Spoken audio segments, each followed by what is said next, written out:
যে একটা সমন্বিত নেতৃত্বের জায়গা দরকার। আপনার দেশে একজন মুখপাত্র দেওয়া দরকার, আপনার ভালো লাগুক বা না লাগুক, যেই লোকের স্মৃতিভ্রম হয় নাই, এখনো মগজটা তারুণ্যদীপ্ত, অর্থাৎ 7 দিন আগে কি বলেছে 15 দিন পরে কি বলবে এটা মাথায় সমন্বিত অবস্থা থাকে, সেই লোককে আপনাকে দলের দায়িত্ব দিতে হবে।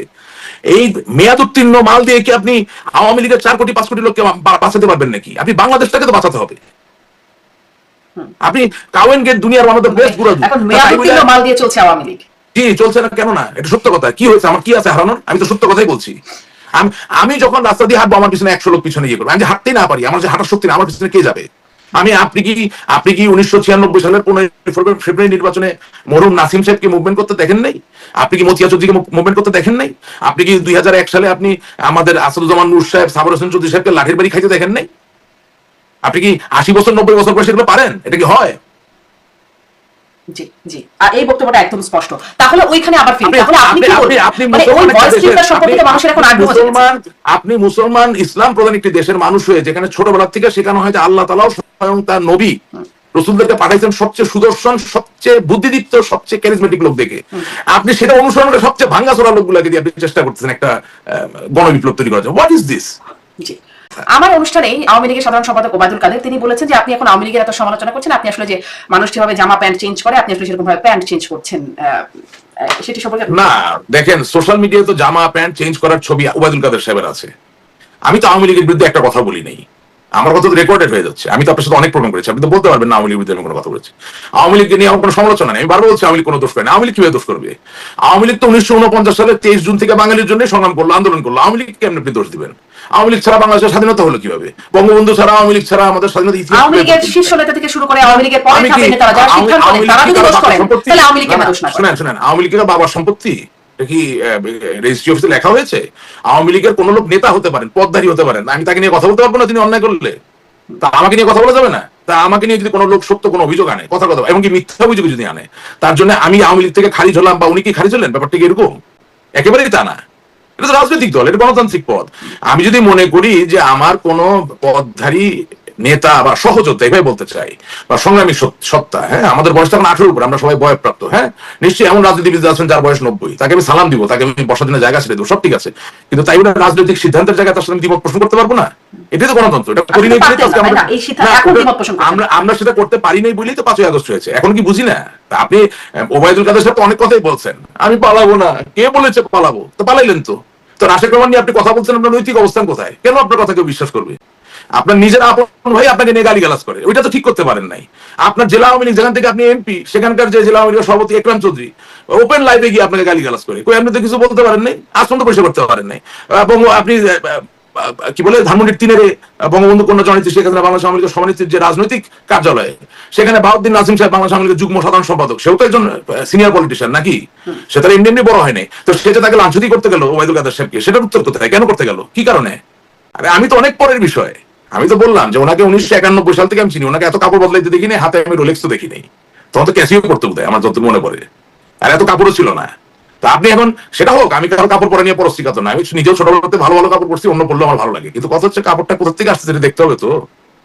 আর তার থেকে বড় কথা, যিনি কবি তিনি যদি একজন ব্যাংকারের মতো সারাদিন স্যুট পরে বেড়ায় তাহলে তার কবি লাগবে না। যিনি সাংবাদিক তিনি যদি সারাদিন মাইকেল জ্যাকসনের মতো চিকমিকা জ্যাকেট পরে ঘুরে বেড়ায় তাহলে তাকে সাংবাদিক লাগবে না। সুতরাং আমার দেশের রাজনীতিতে হিউমিলিটির তো একটা ব্যাপার আছে। তো ধরেন একটা কথার কথা বলছি, ধরেন একে খান গ্রুপ, তারাও তো রাজনীতিবিদ ছিল, একটা কথার কথা বলছি, হ্যাঁ, বা ধরেন আমাদের নসরুল হামিদ বিপু সাহেবের বাবা, উনি উনি আওয়ামী লীগের কোষাধ্যক্ষ ছিলেন, আমার বাবা আওয়ামী লীগের কোষাধ্যক্ষ আছেন, আর উনি ছিলেন বনেদি মানুষ, বহু সম্পদের মালিক। এখন ধরেন ওনার মধ্যে একজন পলিটিশিয়ান দামি কাপড় পরে, কেউ কিছু মনে করবে না। কিন্তু আপনি মরমী নেতা সেজেছেন, এখন মরমী নেতা সেজে আপনি প্যাথিক ফিলিপ পরে ঘুরে বেড়াচ্ছেন। তো এটা কি আমি তুলে ধরা আমি আওয়ামী লীগের বিরুদ্ধে গেলাম? Really no, not at all, এটা হতে পারে না। জি, তাহলে এটা যদি আমি এখন একটু অন্য প্রসঙ্গে কথা বলতে চাচ্ছিলাম, কিন্তু এটা একটু শেষ করি। তাহলে আপনি আপনার কি মনে হয়, মানে আপনি এর আগেও অনেকভাবেই আসলে নানানভাবে সমালোচনা করেছেন, বিশেষ করে ওবায়দুল কাদেরকে নিয়ে। আমি সমালোচনা করিনি, আমি শুধু বলেছি বাংলাদেশ আওয়ামী লীগের যেভাবেই হোক অন গ্রাউন্ড, অর্থাৎ বাংলাদেশে একজন মুখপাত্র দেওয়া দরকার। এবং আমি আপনাকে দ্ব্যর্থহীন কণ্ঠে বলতে চাচ্ছি, গ্রহণযোগ্য সম্মানী মানুষরাই আওয়ামী লীগের মুখপাত্র হওয়ার জন্য প্রস্তুত আছেন, তারা জেলে যাওয়া নিয়ে ভয় পান না, এটা দেওয়া প্রয়োজন। আমরা অনেকগুলো সুযোগ হারিয়েছি, সেই সুযোগগুলো আমরা হারাতাম না। তাহলে আমার যে প্রশ্নটা ছিল তাহলে আপনি বলবেন এই প্রশ্নটা একটু শুনে নেন। এই যে প্রশ্নটা হচ্ছে যে তাহলে কেন নেত্রী ওবায়দুল কাদেরের উপরেই আস্থা রাখছেন?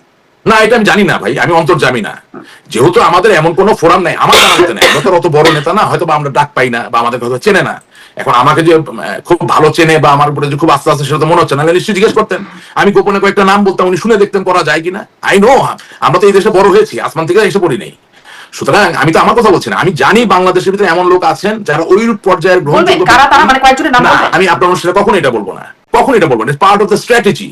আওয়ামী লীগের কর্মী হিসেবে, আওয়ামী লীগের নেত্রী যদি আমাকে প্রশ্ন করেন যে তুমি আমার 5টা নাম দাও, আমি অবশ্যই 5টা নাম দিব। কেন আমি 5টা নাম দিচ্ছি সেটা ওনাকে আমি বুঝাই বলার চেষ্টা করবো। উনি আমার মুরব্বী, উনি সব বুঝবেন তা না, ওনার সিদ্ধান্তই চূড়ান্ত, কিন্তু আমি চেষ্টা করবো ওনাকে বুঝিয়ে বলার জন্য, আমি কনভিন্স করার জন্য চেষ্টা করবো।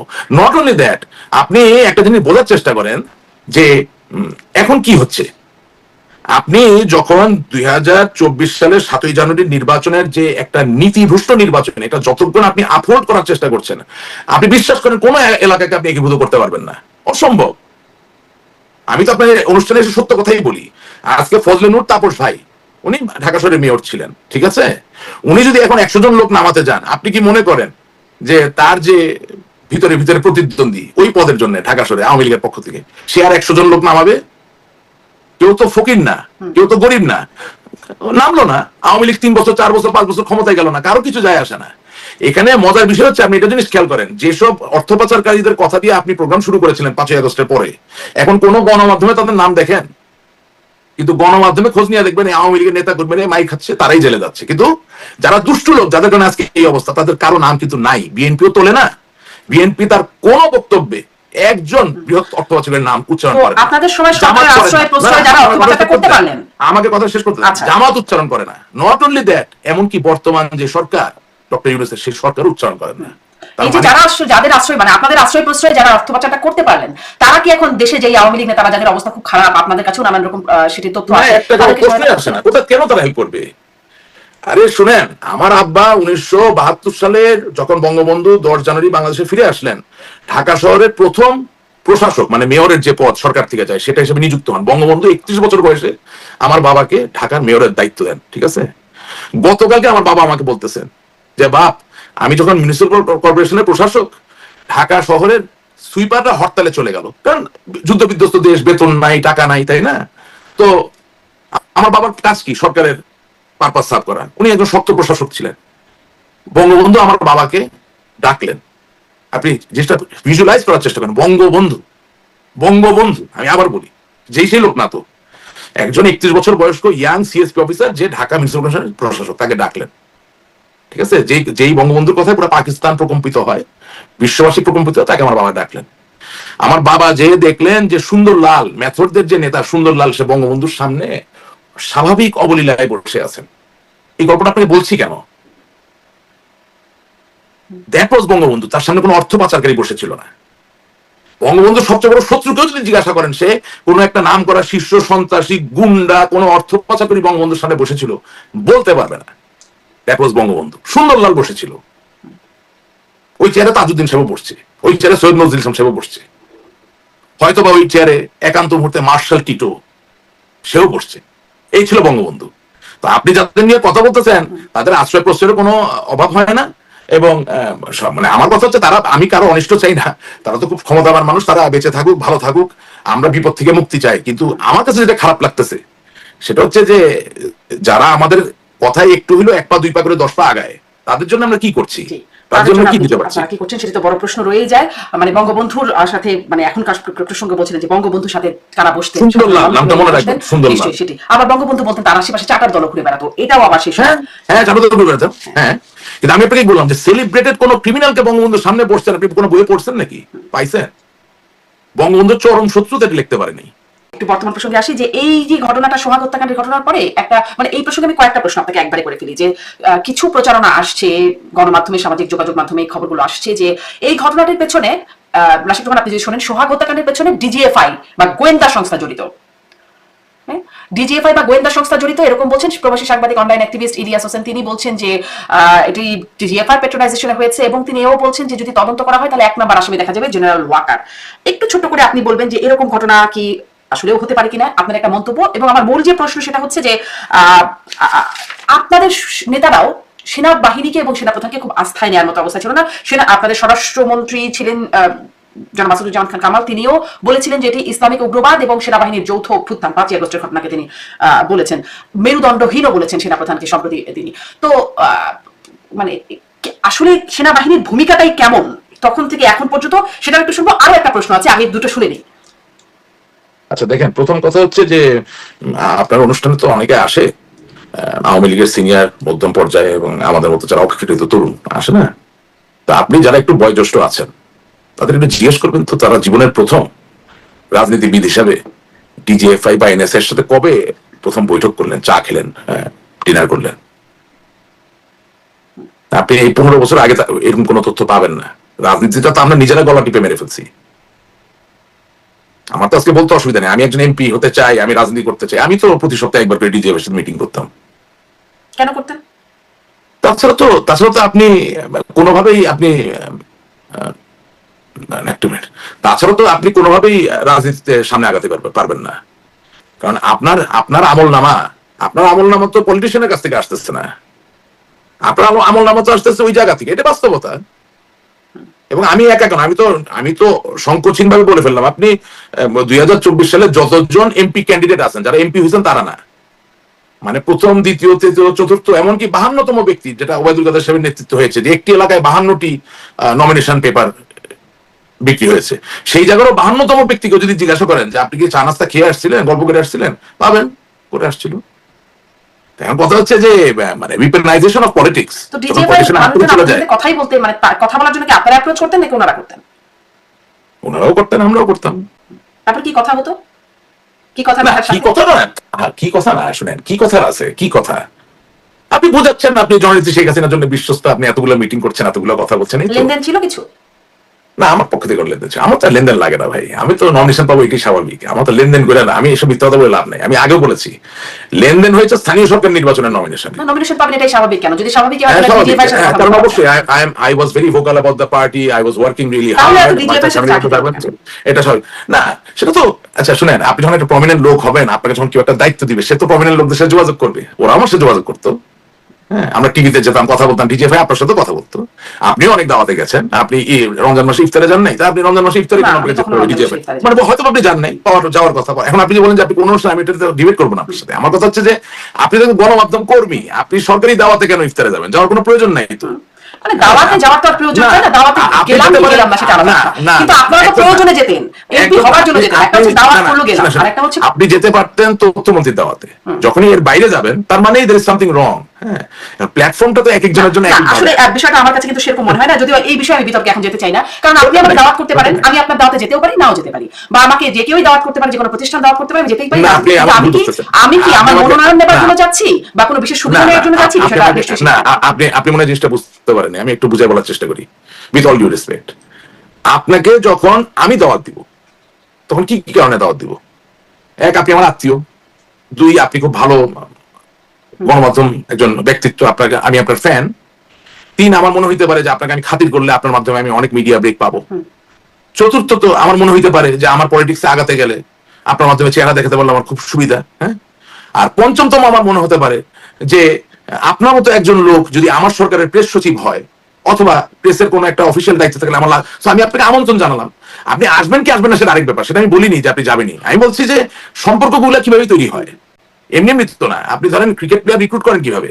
কোন ক্রিকেট প্লেয়ার চাইছে আপনাকে বলে না আসেন আমি বোলিং করে দেখাই কেমন বোলিং করি। এখানে স্কাউট বলে একটা শব্দ আছে, সারা দেশে বিভিন্ন ক্যাম্প হয়, খেলাধুলা হয়, সেখান থেকে ভালো ক্রিকেট প্লেয়ারদের বেছে নিয়ে আসা হয়। সুতরাং it's a both way channel. What I am trying to tell you, যে আমার পূর্ববর্তী প্রজন্মের যারা আছেন, তারা ডিজিএফআই, এনএসআই তাদের রাজনীতির কোন পর্যায়ে চিনতেন বা জানতেন, এই ধরনের গল্পগুলো আমি কোনদিন শুনি নাই। কিন্তু আমার দেশের বর্তমান যে পরিস্থিতি, তাতে করে রাজনীতিতে টিকে থাকার জন্য এই যোগাযোগগুলো রাখা খুব প্রয়োজন ছিল। এখন অনেকে স্বীকার করবেন, অনেকে স্বীকার করবেন না। তবে আসল জায়গাটা আসি, কথা তো দূরে চলে গেছে অনেক। আমি ভাই খুব কনফিউজড। সেটা হচ্ছে যে আমাদের সাবেক স্বরাষ্ট্রমন্ত্রী জনাব আসাদুজ্জামান খান কামাল সাহেব খুব ভদ্র মানুষ, খুব ধীরে সুস্থে চিন্তা ভাবনা করে কথা বলেন। এখন উনি যে বলে ফেললেন যে সেনা প্রধানের কোনো মেরুদণ্ড নাই এবং তার কারণে এই ঘটনা ঘটেছে, তাইলে এখন তাকে যদি তার নেতা কর্মীরা জিজ্ঞাসা করে যে ওয়াকারুজ্জামান সাহেবের পরিচয় কি, ওনাকে সেনা প্রধান কে বানাইলো বা উনি কার আত্মীয়, এটা জবাব তো ওনাকে দিতে হবে। এগুলো আমি জবাব দিতে যাব না, এটা আপনাকে আসাদুজ্জামান খান কামাল সাহেবকে জিজ্ঞেস করতে হবে। আর তার থেকে বড় কথা, যে আপনি যদি ডেমোক্রেসিতে বিশ্বাস করেন, তাহলে এই পর্যায়ে আসলো কেন যেখানে সেনাবাহিনী ছাড়া আপনি টিকতে পারছেন না? আপনি ডেমোক্রেসিতেই বিশ্বাস করেন, তাহলে এই পর্যায়ে আসলো কেন যে আপনাকে সেনাবাহিনীতে নামাতে হবে? তো ঘটনা হচ্ছে যে কিছু প্রশ্ন আছে যেগুলো আমি শুনতে পাবো, আমি সাপ্লিমেন্ট করতে পারবো, কিন্তু উত্তর দিতে পারবো না। আসাদুজ্জামান খান কাউন্সিলকে জিজ্ঞেস করতে হবে যে সেনা প্রধান তো আর আপনি আমি বানাতে পারি না, পারেন কি? এটা তো ডেমোক্রেটিক কোনো পদ না, আমরা তো ভোট দিয়ে বানাতে পারি না। তো উনি হলেন কেন যদি উনি মেরুদণ্ডহীন হয়? এটা বিচার করার দায়িত্ব কার? আপনার, আমার, নাকি যিনি সেনাবাহিনীর বা যারা সেনাবাহিনীর দায়িত্বে আছেন? মেরুদণ্ড আছে ভেবে দেওয়া হয়েছিল, পরে হয়তো দেখা যাচ্ছে মেরুদণ্ড সেটা তো আমি জানি, আমি তার পক্ষে ডিফেন্স হতে পারি সেটা বলছি, কিন্তু আপনারা তাই মনে করেন মানে শুনেন, হয়তো আমরা মেরুদণ্ড চাই না, সেটাও তো হতে পারে। আপনি কেন মনে করছেন ভেবে দেওয়া হয়েছিল? হয়তো আমরা তো বুঝতে পারি না যে এরকম পরিস্থিতি হবে, আমরা হয়তো মেরুদণ্ড চাই না। আপনি মনে করেন আমি আপনাকে একটা হাইপোথিসিস দিচ্ছি, হ্যাঁ, ধরেন আগামীকালকে আওয়ামী লীগ ইন্ডিয়ায় বসে একটা স্বাধীন বাংলা সরকার করে ফেললো, এই ডক্টর ইউনূসের বিরুদ্ধে ঘোষণা দিল যে এটি একটি নতুন সরকার, এবং আমরা পার্বত্য চট্টগ্রামের গহীন যে অরণ্য, যে পর্বত এলাকা, সেখান থেকে আমরা যুদ্ধ শুরু করে দিলাম, ঠিক আছে? তো এখন নিশ্চয়ই যুদ্ধের জন্য তো আমাদের কমান্ডার লাগবে, লাগবে না? তো এখন ধরেন আমাদের শামীম ওসমান সাহেব কমান্ডার, নারায়ণগঞ্জের মানুষদের পক্ষ থেকে, আবার সেখানে আইবি রহমান, তাকে তো ফেলে দিতে পারবেন না। তো দুইজনের প্রতিদ্বন্দ্বিতা বা শত্রুতা এমন এক পর্যায়ে আছে, রাতের অন্ধকারী জঙ্গলের মধ্যে শত্রুকে মোকাবেলা না করতে গিয়ে বা আক্রমণ না করতে গিয়ে নিজেরা কি করে বসে, ঠিক আছে? আপনি কেবল কথাটা বুঝতে পারছেন? তার মানে কি যে আমরা সব জায়গায় divide and rule, divide and conquer করতে গিয়ে নিজেরা নিজেদের 12টা বাজিয়ে ফেলেছি। এবং এটা শুধু দলের মধ্যে না, এটা তো আর্মিতে হয়েছে, সেনাবাহিনীতে, পুলিশে হয়েছে, সব জায়গায় হয়েছে কম বেশি। হ্যাঁ, তো এখন আমি তো দেখি আপনার এখানে অনেক লোক আমাকে গালিগালাজ করে, পুরো প্রোগ্রাম না শুনে না বুঝে গালিগালাজ করে, বলে আপনি সমালোচনা। আরে ভাই, এটা কি সমালোচনা নাকি? আমাকে যদি ঘুরে আপনি যদি না বললেও এটা তো তাদের জন্য খুব আনন্দদায়ক কথা না? যে না, অবশ্যই আপনার গায়ে আমি এই প্রসঙ্গে আপনাকে জানতে চাই, আওয়ামী লীগ এটা মনে করছে, আপনার কি মনে হয় কথাগুলো শুনে, এখনো যে আওয়ামী লীগ কি সেনাপ্রধানকে তার নিজেদের লোক বলে এখনো মনে করছে? যদিও তাকে বিশ্বাসঘাতক, কেউ আবার সাপের সাথে তুলনা করেছেন। আপনাদের নেতাদের মধ্যে খুব সিনিয়র নেতা জনাব আব্দুর রহমানের কথা বলছি আমি, আমার অনুষ্ঠানে সে বিষয়ে আমি তাকে প্রশ্ন করেছিলাম, তাদের অভ্যুত্থানের কথা বলেছে। তো আমি আসলে প্রশ্নটা করতে চাই যে স্বরাষ্ট্রমন্ত্রী, সাবেক স্বরাষ্ট্রমন্ত্রী, তিনি কোট করি বলি একটা ইন্টারভিউ বলছে নির্বাচন করতে চাচ্ছেন আমাদেরকে বাইরে রেখে, কারণ আমরা তো সব মেরুদণ্ডহীন লোকের সাথে আছি। তো তখন প্রশ্নকর্তা জিজ্ঞাসা করছেন কে মেরুদণ্ডহীন, তখন বলছেন সেনাপতির কথা বলছি। হ্যাঁ, তো এই আমরা তো সব মেরুদণ্ড লোকের সাথে আছি, মানে আমরা বলতে কি সেনাপ্রধানকে আমরা আমাদের মানুষ হিসাবে ট্রিট করছে আওয়ামী লীগ? সব জিনিস বুঝি, আমাদের লোক বলতে বাংলাদেশের মানুষ বুঝি। আমার জন্য আমি এর বাইরে কোনো কমেন্ট করবো না।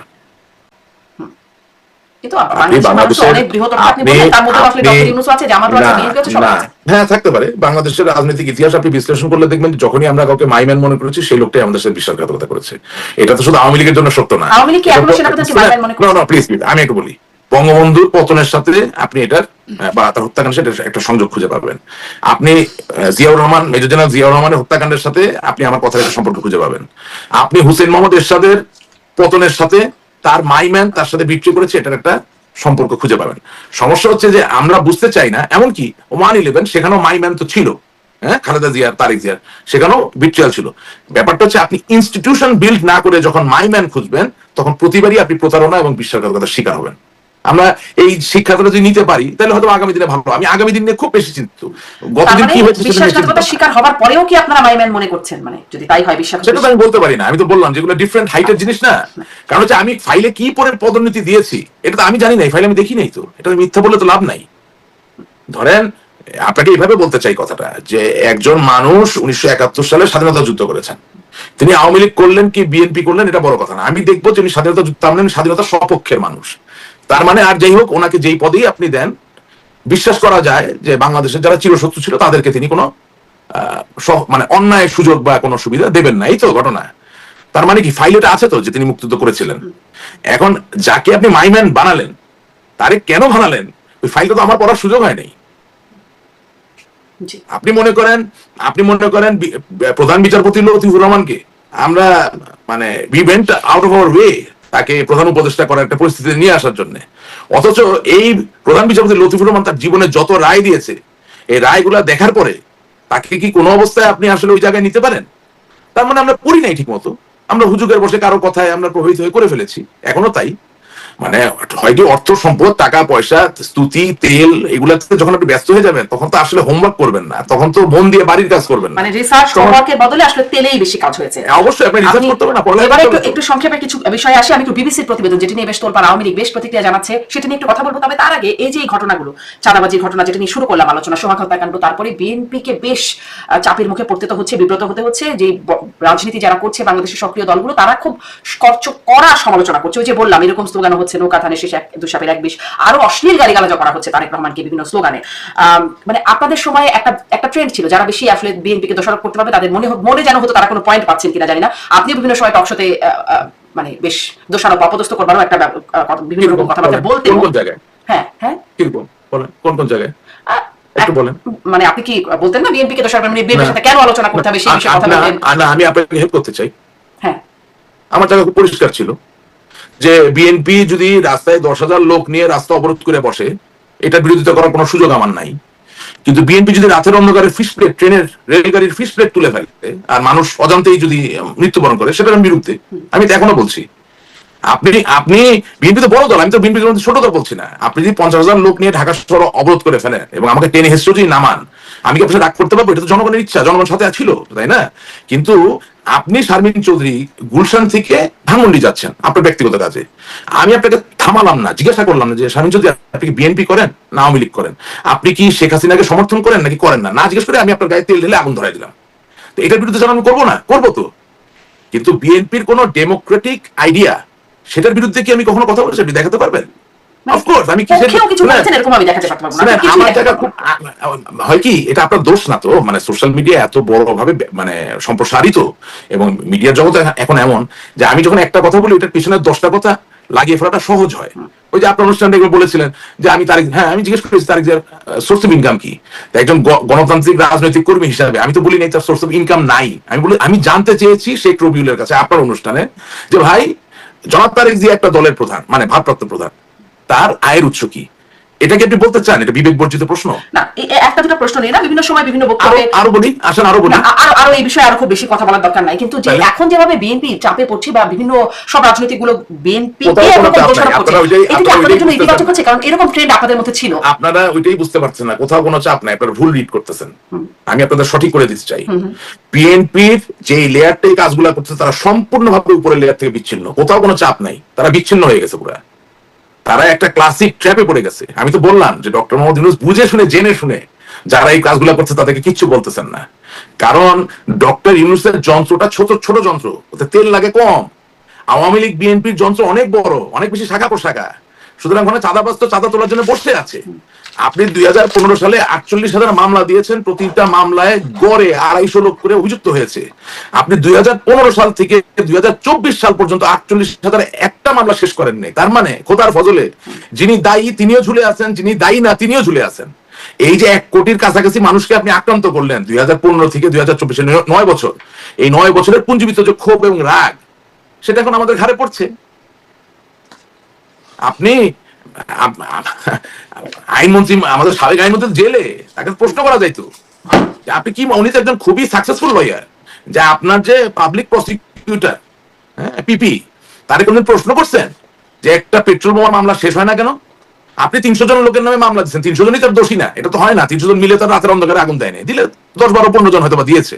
হ্যাঁ, তা আপনি তদন্ত করে ফেলেন, তদন্ত করে বিচার করে ফেলেন, করে যেই 10 জন বা 15 জন তাদেরকে জেল দেন, বাকিদেরকে ছেড়ে দেন। কিন্তু আপনি কি করেছেন? আপনি 2015 সাল থেকে 2024 সাল পর্যন্ত 48,000 মামলাকে ঝুলিয়ে রেখেছেন। এখন তারা অবশ্যই আওয়ামী লীগ করে না, তাদের সাথে আমার কোনো বন্ধুত্ব নাই, কিন্তু মানুষের রাগ ক্ষোভ তো বুঝি নাকি বুঝি না। এখন আপনাকে যদি আমি মামলা দিয়ে 10 বছর ঝুলাই রাখি, 10 বছর পরে কি আপনি আমাকে মিষ্টি দিবেন যখন মুক্তি পাবেন?